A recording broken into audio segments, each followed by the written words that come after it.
Okay, I think we've got most of the people on the webinar, so we will make a start. So just by way of introduction, I'm Sally Farrow. I'm tax partner that leads our private client team, and I will sort of be chairing the webinar today.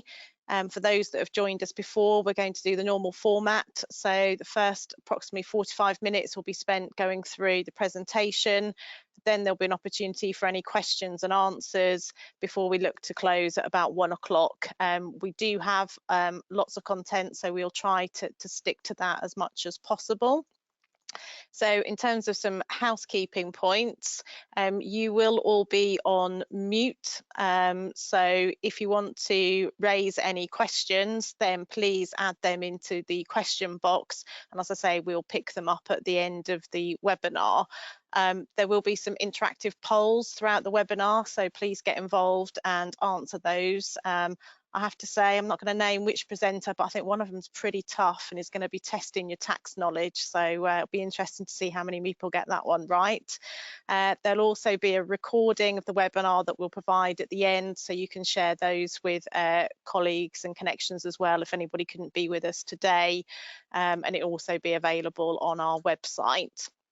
As I say, there will be an opportunity for questions, but if there's anything afterwards you want to follow up, then you can make contact with your normal point of contact at Larking Gowen, or we have a specific email address, which is budget@larking-gowen.co.uk. This was headed up as an autumn statement budget. That's going to be the main focus, but we're also very conscious that in recent weeks and months, there's been various announcements. Quite a few of them have been U-turned, some have stayed, so it's been quite difficult to keep sort of pace as to what is actually coming in the future. So we're going to make reference to those previous announcements, just so to hopefully give you all some clarity as to what the tax rules are going to be moving forward. So it's enough from me. I will hand over to the speakers. So first up, we've got Tessa Brown, who is a manager that specialises in employment taxes. So she will go through employment issues to consider going forward. Good afternoon, everyone. So Sally mentioned my name's Tessa and I'm an employment tax manager. So to start with, we're going to look at some of the announcements made in the September mini budget, just to confirm what we're left with, what was reversed, and the consequences. So to start with on the slide, we're going to look at what remains. So the government announced that there would be reforms to the company share option plan rules from 2023. These reforms are going to include an increase in the employee limit on the value of the share options, which will be doubling to £60,000. And HMRC will also be looking to relax some of the legal requirements, which should make it easier for companies with multiple share classes to access the scheme. So then something that's going to impact everyone in employment from this month onwards, we've got the 1.25 percentage point reduction in the national insurance rates from November 2022, and confirmation that the health and social care levy is not going to be introduced from April 2023. We're going to look at national insurance in a bit more detail later on. So then, looking at what was reversed, the significant change within employment taxes is in respect of IR35. So Liz Truss promised to review IR35 if she became Prime Minister, but her government took this one step further and actually reversed completely the 2017 and the 2021 reforms. This was then undone by the incoming Chancellor Jeremy Hunt. So effectively, this leaves us where we were pre the September mini budget. So we're in a position where the off-payroll working rules continue to have to be applied by an engager where they're in the public sector or where they're a medium or large private sector entity. So intermediaries such as the personal service company will remain responsible for determining their own status where they're working for small engagers.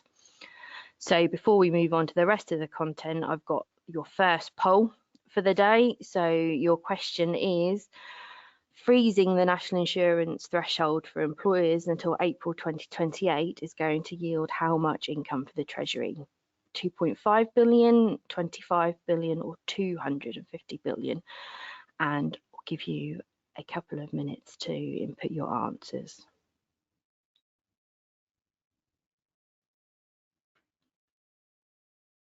Okay, let's have a look at the results.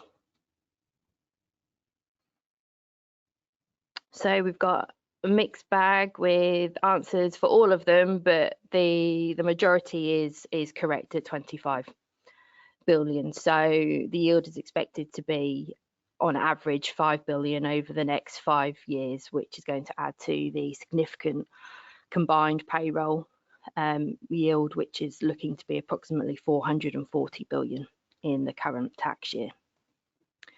So then moving on to the next slide, we're looking at some of our announcements from last week.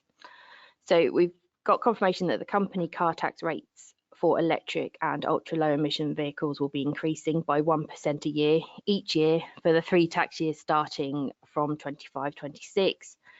And this is because the rates had previously been fixed until April 2025. So while the rates are still low, you're looking at these rising to 5% for fully electric cars and 22% for hybrid vehicles, depending on the emissions and the electric range.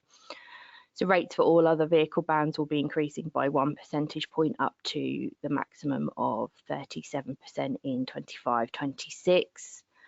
We've also got confirmation that the van fuel, van benefit and car fuel benefit multiplier will increase in line with CPI in 23-24.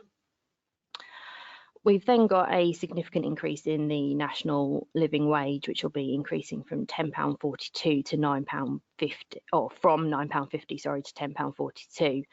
So this is a 9.7% increase, but will mean we're on track to meet the target set by government that national living wage is to reach 2/3 of median earnings by 2024. The other rates of national minimum wage are going to increase by similar percentages. So as I alluded to with the poll, it's then been confirmed that the Class 1 NIC thresholds are going to be frozen until April 2028. And on the next slide, we've got a summary of the changes that we've seen in the year. So for many years, the rates of Class 1 national insurance have consistently been 12 and 2% for employees and 13.8% for employers.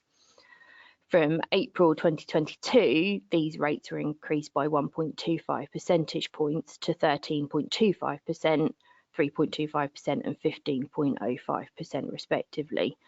So this was a temporary measure while HMRC put the mechanisms in place to account for the health and social care levy, which would then be a separate tax from April 2023.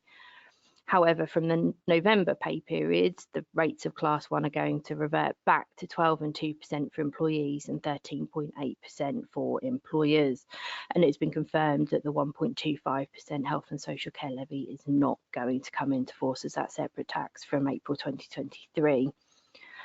So whilst this means that the level at which employers are going to start paying national insurance for their employees is now fixed at £9,100 until April 2028, HMRC is still estimating that the £5,000 employment allowance means that 40% of employers will still have their bill fully subsidised.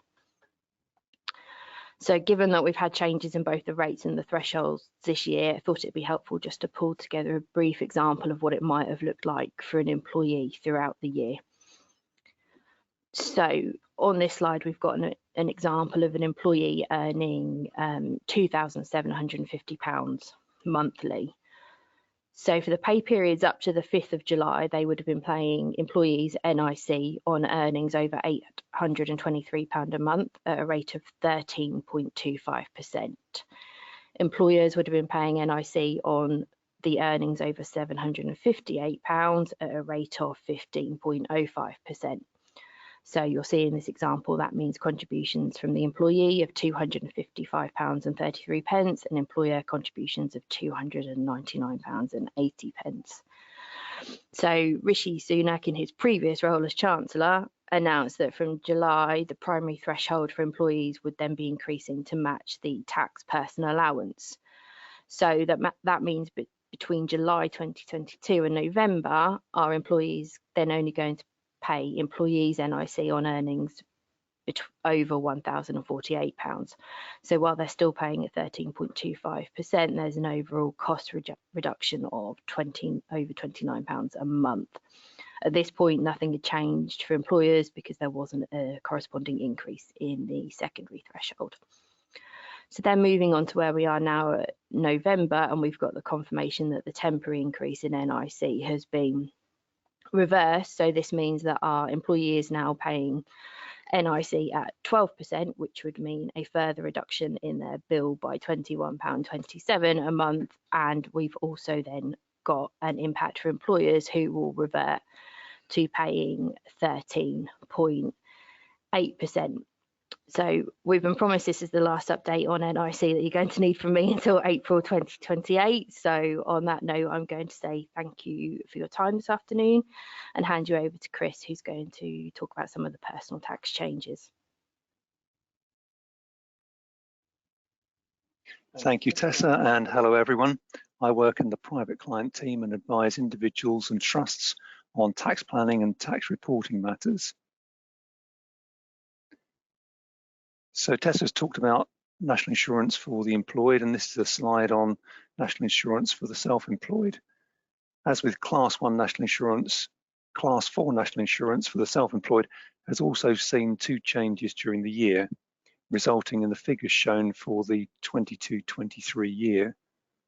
Going forward, the thresholds shown for 23-24 are going to be frozen until 2028. One significant change is the aligning of the lower profit threshold with the personal allowance.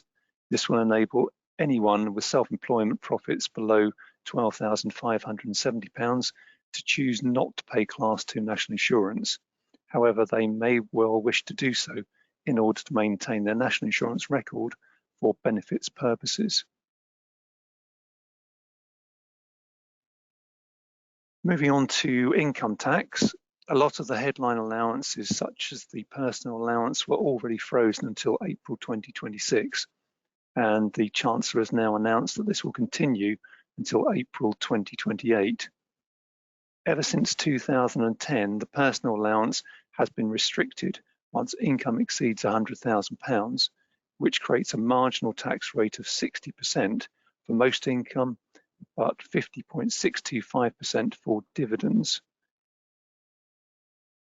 From April 23, once the income reaches £125,140, the personal allowance is fully withdrawn, and this coincides with the new threshold at which tax at 45% starts to be paid. Interest received generally attracts a 0% band, but this is no longer available where total income is taxed at 45%, and therefore the reduction in the 45% threshold potentially means that interest is also subject to more tax. Dividend rates are increased by 1.25% with effect from April 22, at the same time as national insurance rates were increased. However, unlike national insurance increase, which has already been reversed, the higher rate tax on dividends continues.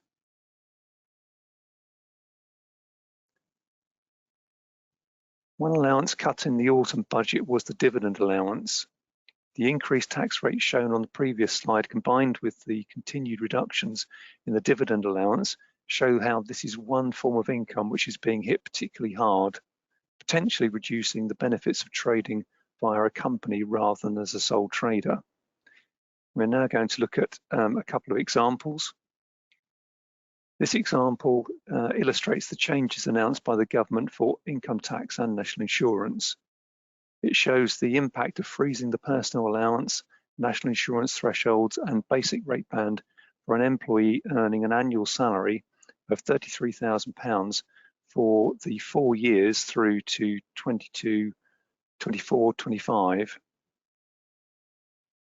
Annual take-home pay increases year on year as a result of the increased primary threshold, which is the point at which an employee is required to pay national insurance. As a result, the employee's effective tax rate decreases over the years. The second example shows a movement in the effective rates for higher rate taxpayers. In each year, the director will not be entitled to a personal allowance due to their income exceeding £125,140, which is the point at which the personal allowance is abated in full. The director's national insurance decreases year on year and eventually to nil for 23-24 and 24-25 due to the increase in the primary threshold from July 22 to £12,570, which, as Tess had mentioned, has now been frozen until April 28.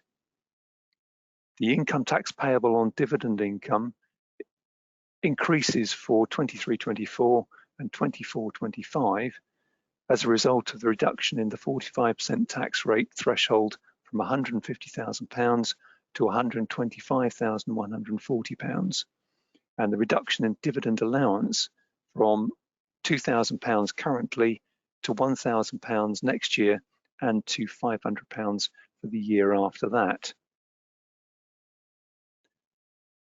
So having talked about how tax is going to increase, let's look at some tax reducers and just a brief reminder of a few ways to reduce your income tax liability. Both gift aid donations and pension contributions tend to be paid net of basic rate tax, with tax relief for the difference between this and your marginal rate being available via your tax return.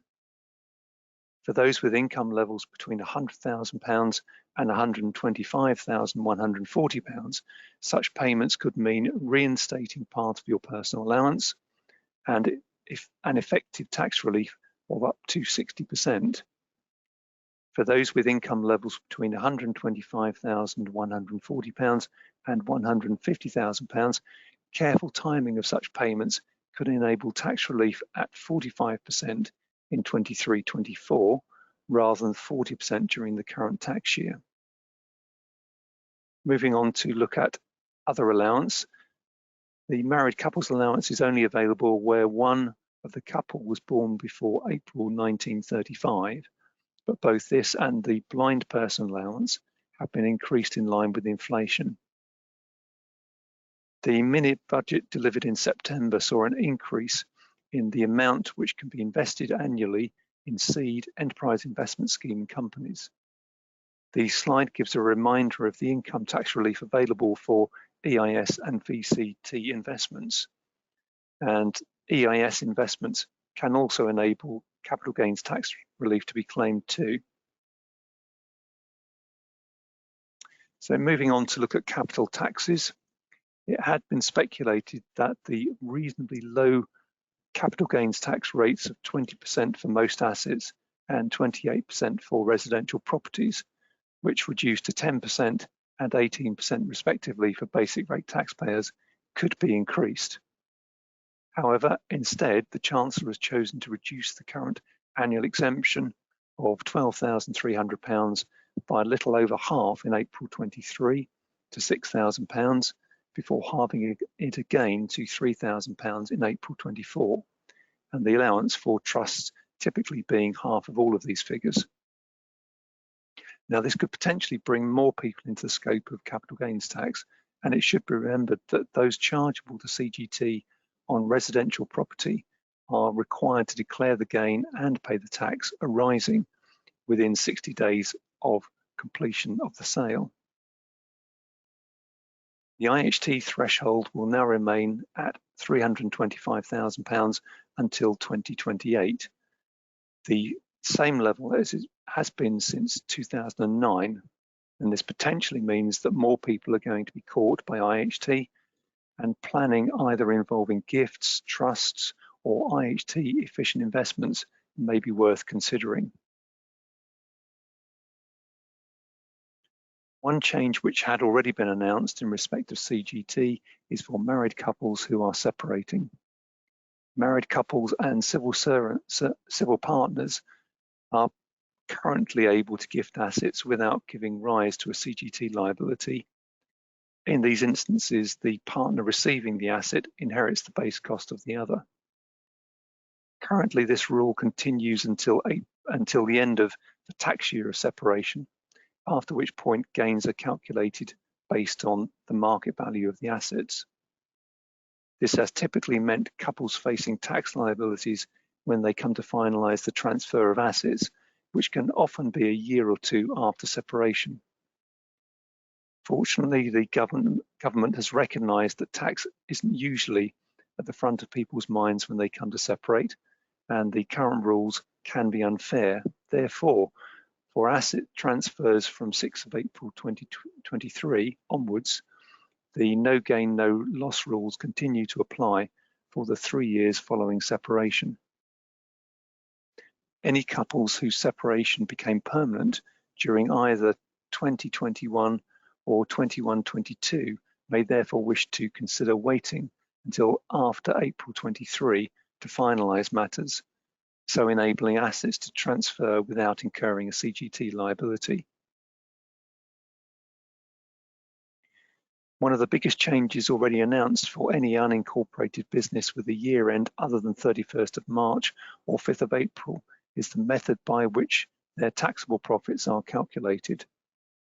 Currently, profits are taxed in the tax year in which the accounting year ends. However, from 6th of April 24 onwards, HMRC are attempting to align the taxation of profits with the tax year, which will typically mean apportioning profits from the accounting years which span the tax year end, and could mean the need to estimate profits where the accounts for the later year are not finalised when the tax return is due to be filed.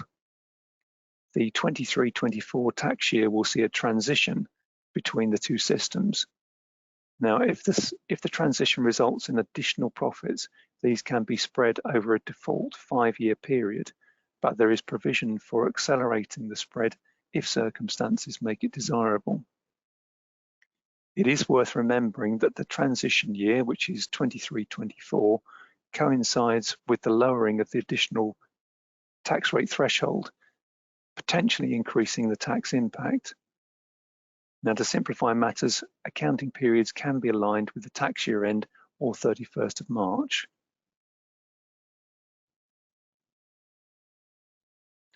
Linking into the basis period reform is Making Tax Digital, which will apply to qualifying individuals from April 24. Individuals who currently fall within the scope of income tax self-assessment are self-employed and/or who receive income as landlords, where the gross income exceeds £10,000, will be required to comply with Making Tax Digital. Making Tax Digital will replace the normal self-assessment tax return and will require individuals to keep digital records and submit 4 quarterly statements, an end of period statement, and a final declaration. The quarterly statements and end of period statement will need to be submitted for each type of income. So, for example, if an individual has £6,000 of rental income and £7,000 of turnover as a sole trader, they will exceed the limit and will be within the scope of Making Tax Digital, and will need to file 8 quarterly statements, that's 4 for each type of income, and an end of period statement, again 1 for each type of income, as well as submitting the final declaration. The timing of tax payments will not change and is expected to continue for the foreseeable future. General partnerships that only have individuals as partners and where turnover exceeds £10,000 will fall within the scope of Making Tax Digital from April 25. The date on which all other types of partnerships will be required to join will be confirmed by HMRC at a later date. The quarterly statements will need to be submitted by the 5th of the month following the quarter end, and the end of period statement and final declaration will need to be submitted by 31st of January following the end of the tax year. I will now hand over to Ben and Dominic, who will talk about corporation tax changes.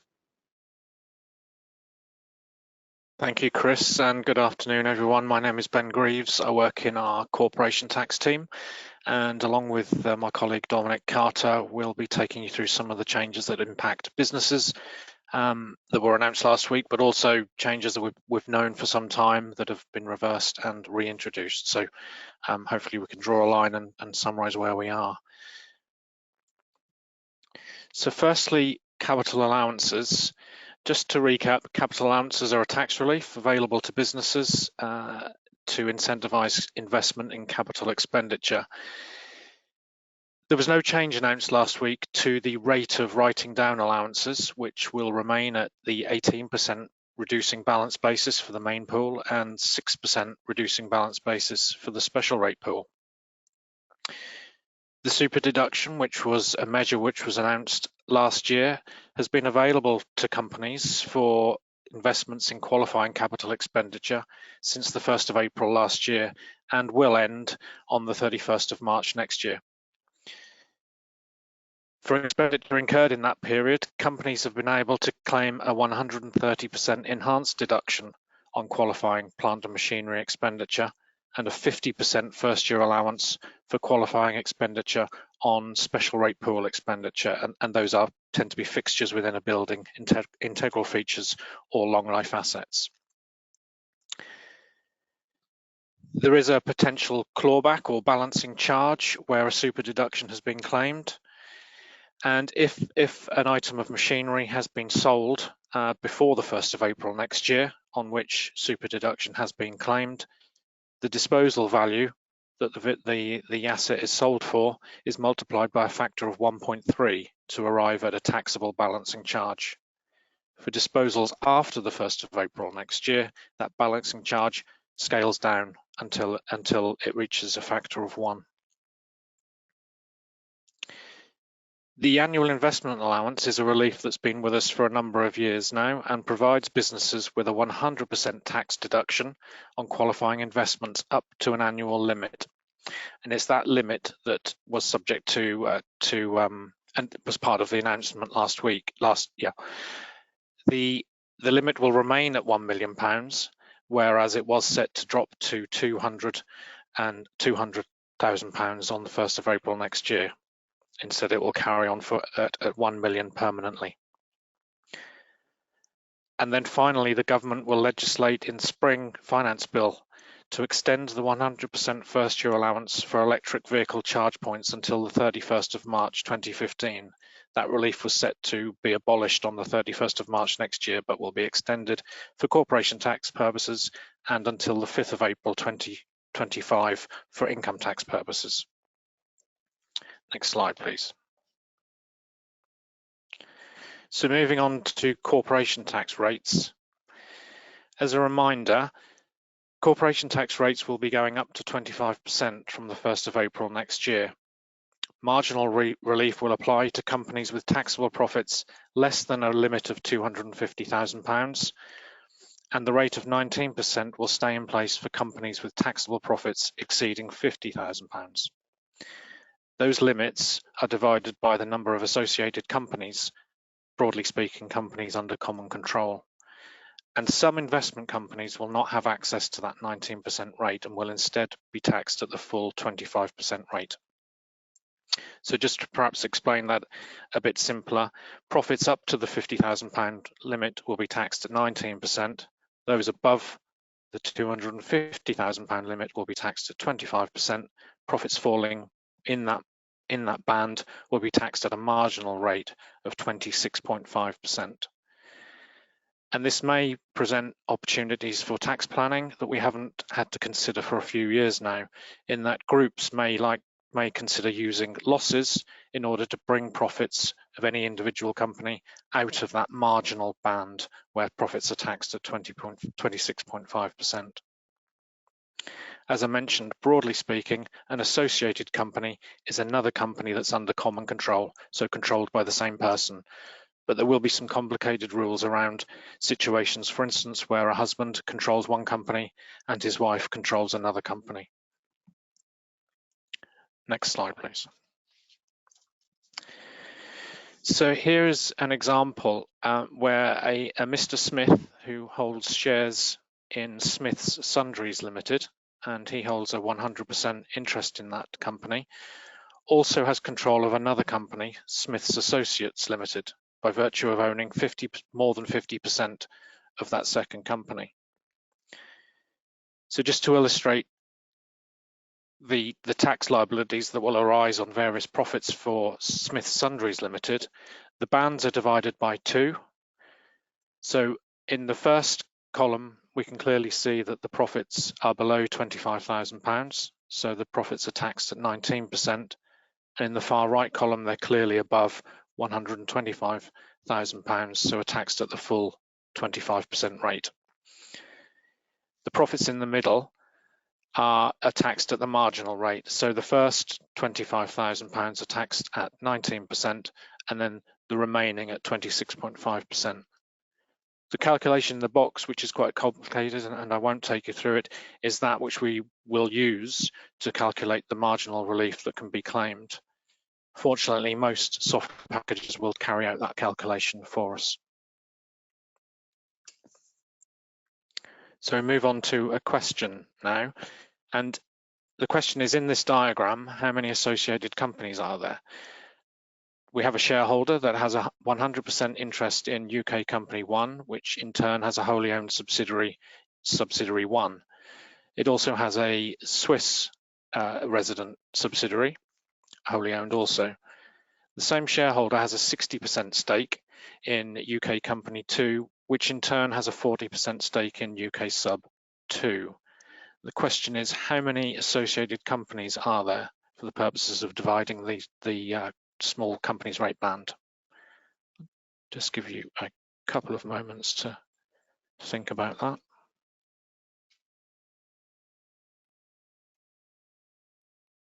And then we'll take a look at the answer.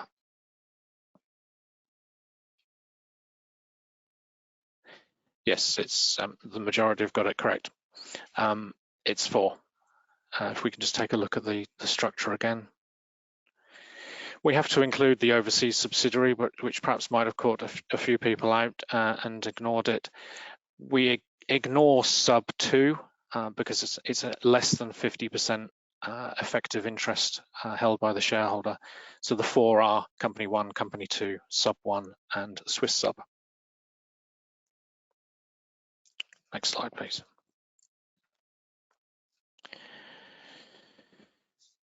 So the associated companies rules will impact the rate at which a company pays corporation tax, but they are now going to be applied to the quarterly instalment regime. Previously, a company's we would in considering the quarterly instalment rate limits, we would consider the number of companies within a 51% group. As of the 1st of April next year, we will need to consider the number of associated companies,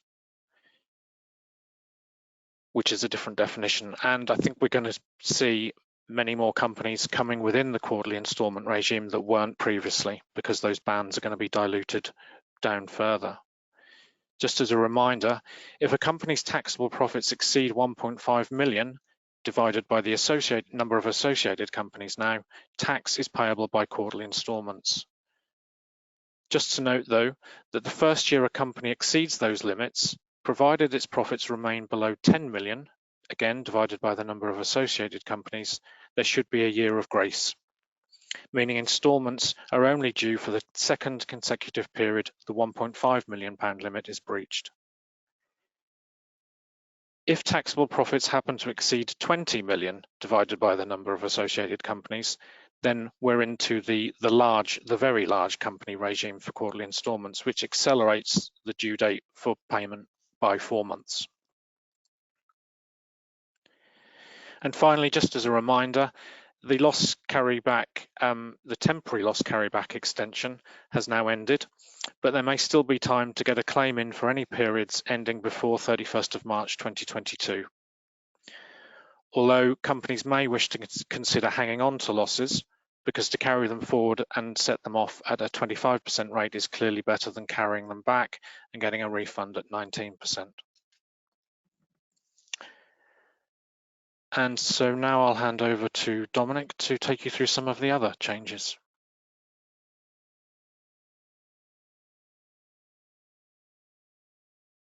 Thank you very much, Ben. One of the more eye-catching aspects of the autumn statement was the changes to R&D tax reliefs. For expenditure incurred on or after the 1st of April 2023, the RDEC, which is the large company scheme research and development expenditure credit, will increase from 13% to 20%. Conversely, the SME relief which provides an enhanced deduction on qualifying expenditure, will have its rate reduced from 130% to 86%. And the SME repayable tax credit rate will decrease from 14.5% to 10%, and that is subject to a cap of £20,000 plus 3 times the company's payroll tax bill. So overall, that seems like a really significant reduction in the benefit of the SME scheme, but you do have to take into account the impact of the changing corporation tax rate on that. And as Ben said, for many companies, that will now be at a rate of 25%. So combining the enhanced deduction rate with the tax rate, you can see that the effective cash tax saving under the SME scheme reduces from 24.7% to 21.5%. So perhaps not such a significant reduction, but still quite a significant one. We've provided in the table below a tax computation for companies incurring R&D expenditure before and after April 2023. Company A, in that case, we've assumed it will have a taxable profit before taking account of its R&D qualifying expenditure of £1.5 million and £400,000 of deductible R&D qualifying expenditure. Now, in practice, those costs have probably gone through the profit loss account. So you've got profits chargeable to corporation tax of 1.1 million before the R&D tax specialists start talking to you. The benefit or the enhanced deduction available will currently produce a further deduction of 520,000 from taxable profits, but beyond April 2023, you can see that based on the 86%, that will be 344,000, and the flow through to the corporation tax payable is shown on the slide there. Now, a couple of reminders from the autumn 2021 budget. The qualifying expenditure categories are being expanded to include data and cloud computing costs, but going the other way, there is a restriction on certain overseas R&D costs, which are made with a view to refocusing R&D on UK-based innovation.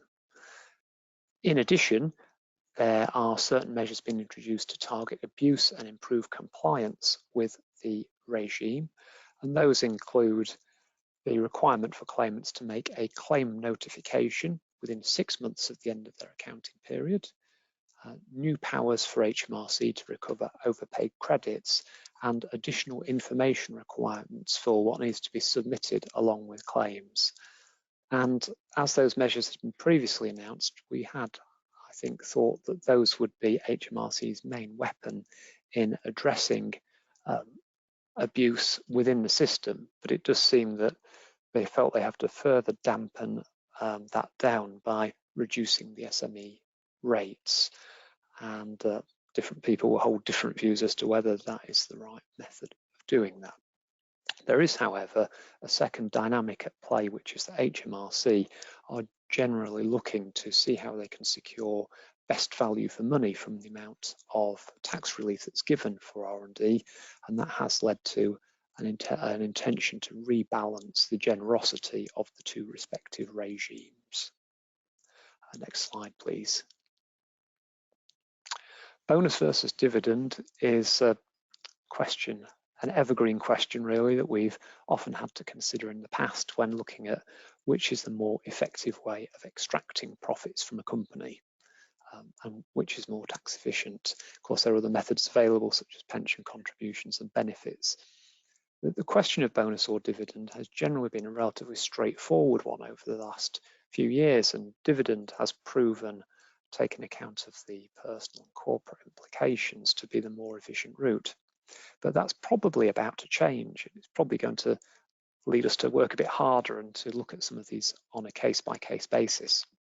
Now, the example that we've got up there on the slide is looking at somebody who is an owner manager of a business. They are both director and shareholder, so they have the potential to receive bonus or dividend. I'm assuming that they're already an additional rate taxpayer by virtue of their other income, a recurring salary paid throughout the year or other income sources. And I'm assuming that the company is paying tax at the 25% corporation tax rate. In the event that there is a desire to extract a further £60,000 or so of net cash from the company with effect from next April and beyond, that would be quite straightforward to work out what you have to do there from a dividend perspective. A dividend of £100,000 should take care of that, which when you apply the 39.35% top rate of dividend tax will leave you with around about that figure of £60,000, 60,650. So if we reverse engineer that and look at what it would cost a company to provide the individual with the same amount of net cash, that would require a gross bonus in the region of 114,000. And after the additional rate tax at 45% and the employee's national insurance at 2%, that would get you back to that same figure of 60,650. So the comparison there is to see what that costs the company to deliver. Now, in the case of a dividend, £100,000, that's straightforwardly £100,000. Here, we've got the gross payment of £114,000. We have got the employer's national insurance at 13.8% of under 16,000. But we do have the corporation tax saving of about 32,500. So if we deduct that from the gross and employer's national insurance, that brings us down to a net cost per company of £97,669. So in this particular case, there is a tax efficiency through paying a bonus rather than dividend. And that's not a completely outrageous example. That 25% rate will apply in a lot of cases. And one could even imagine a company which has taxable profits in the region of, say, £200,000.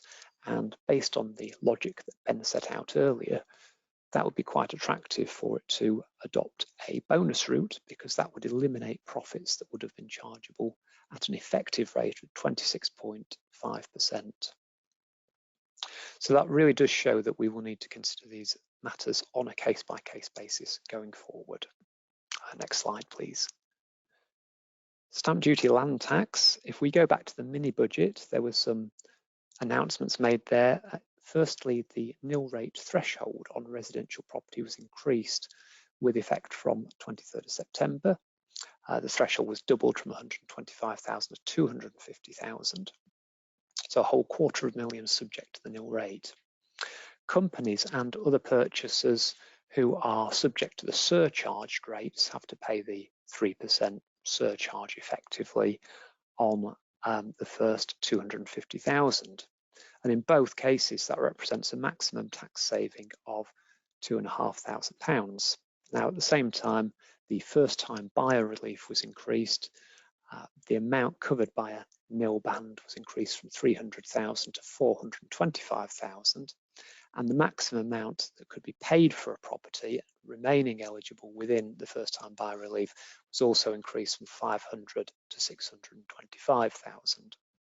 So this achieved a maximum saving of a further 8,750 in addition to the 2,500 saving available from the general reduction, general increase in the threshold. And this was one of the few measures from the mini budget which hadn't already been scrapped.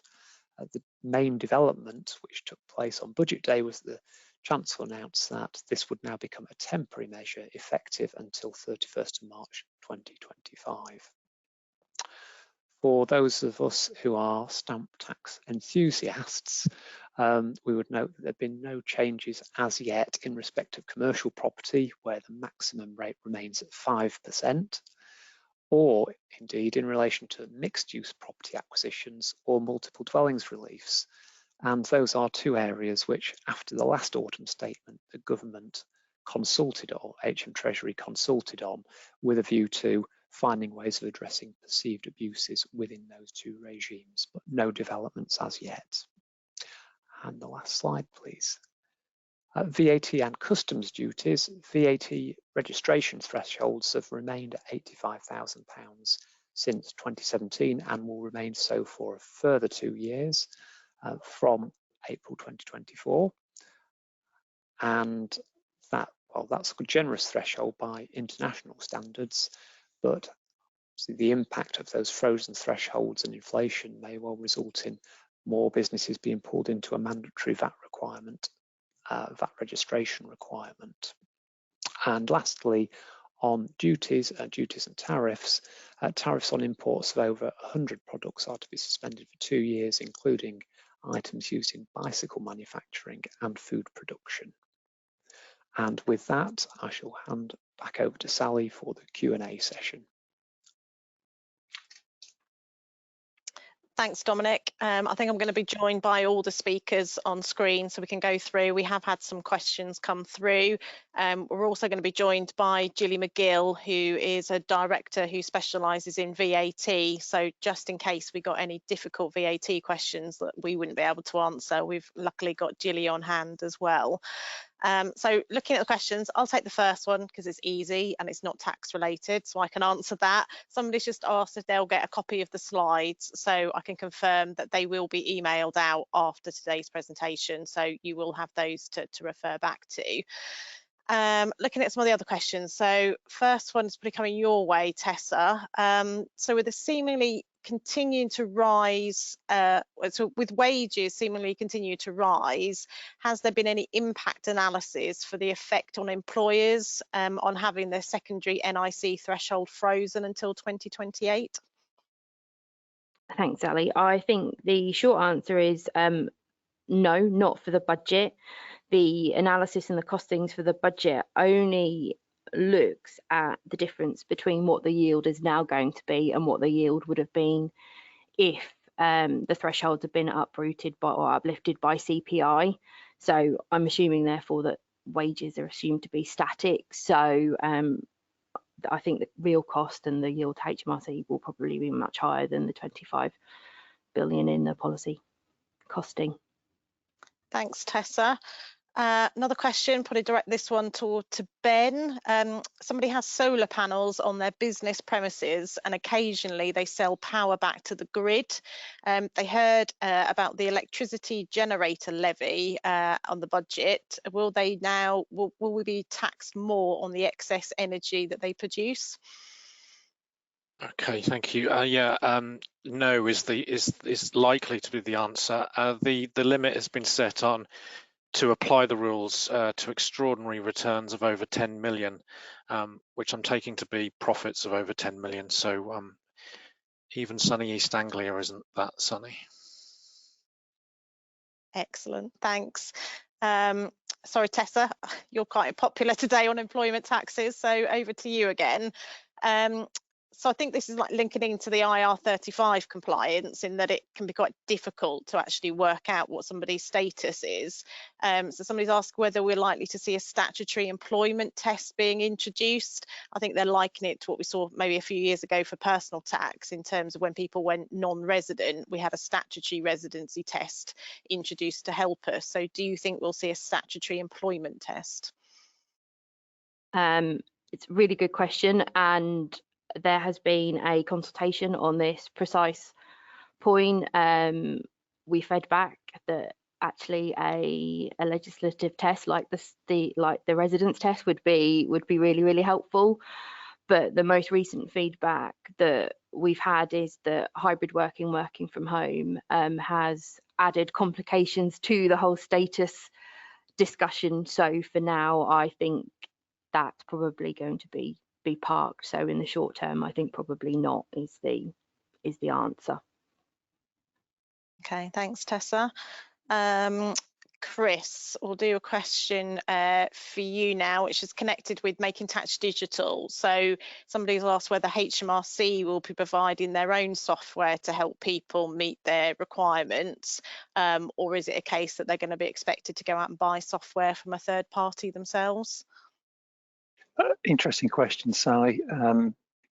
Unlike for income tax self-assessment, where HMRC do have a basic suite of self-assessment forms which can be completed online, for making tax digital, no. The answer is HMRC expect people to use commercial software.